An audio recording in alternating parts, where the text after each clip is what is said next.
Ketua Dewan Ekonomi Nasional Luhut Binsar Panjaitan mengungkapkan pemerintah tengah menyiapkan perubahan skema penyaluran bansos berbentuk transfer tunai sebesar 5,4 juta rupiah per orang.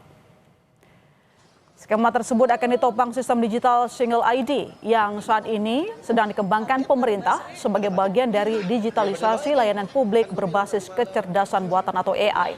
Menurut Luhut, integrasi data melalui digital single ID akan membuat penyaluran bansos dan bantuan langsung tunai lebih tepat sasaran karena penerima dapat teridentifikasi lebih akurat.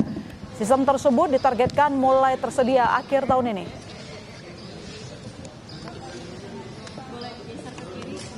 Mungkin akhir tahun ini akan ada digital single ID yang mengakibatkan semua bansos atau direct cash transfer itu akan targeted. Jadi akan sesuai dan itu akan menghemat angka cukup besar tadi. Subsidi tidak akan lagi ke barang.